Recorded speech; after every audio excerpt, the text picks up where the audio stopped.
दोस्तों फार्मर्स के खेती करने के अपने अलग अलग ढंग होते हैं, अपने अलग अलग तरीके होते हैं।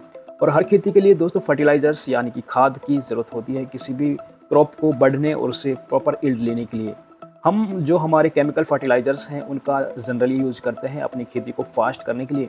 पर कुछ पुराने तरीके ऐसे थे दोस्तों जिनमें हम अपने फसलों के रेजिड्यू या कुछ ऐसी क्रॉप्स को खास तौर से लगाते थे जिनसे हमारी क्रॉप्स को नाइट्रोजन और कुछ ज़रूरी एलिमेंट्स मिल जाते थे, जिससे हमारी फसल जो है उसकी पैदावार बढ़िया होती थी। ग्रीन मैन्योरिंग एक ऐसा ही कॉन्सेप्ट था जिसमें हरी खाद का इस्तेमाल किया जाता था कि अपनी क्रॉप्स में नाइट्रोजन की कमी को पूरा कर सकें, और इस कॉन्सेप्ट को कहते थे ग्रीन मैन्योरिंग।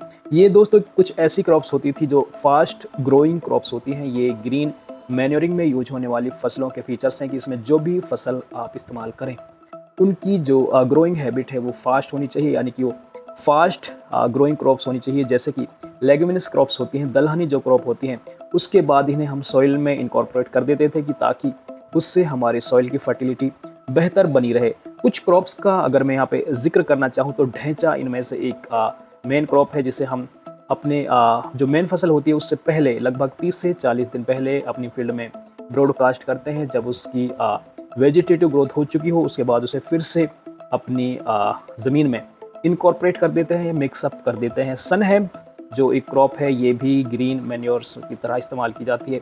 काउपी एक और फसल है जिसे ग्रीन मैन्योर की तरह इस्तेमाल किया जा सकता है।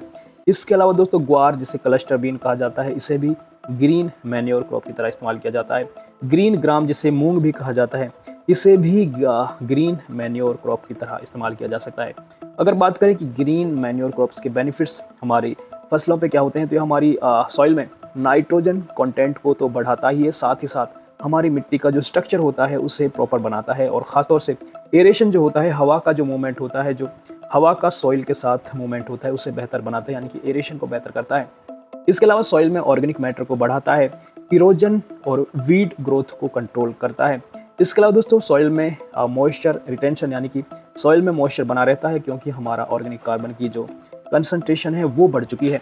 कुछ बेनिफिशियल माइक्रो ऑर्गेनिजम्स के लिए ये जो ग्रीन मैन्योर क्रॉप हम मिक्सअप करते हैं ये बेहतर होती है। और दोस्तों इस तरह से हम कोई केमिकल का यूज किए बिना ही अपनी फसलों को ग्रीन मैन्योर यानी हरी खाद से भी बढ़िया पैदावार ले सकते हैं और ग्रीन मैन्योर की तरह इन्हें इस्तेमाल कर सकते हैं।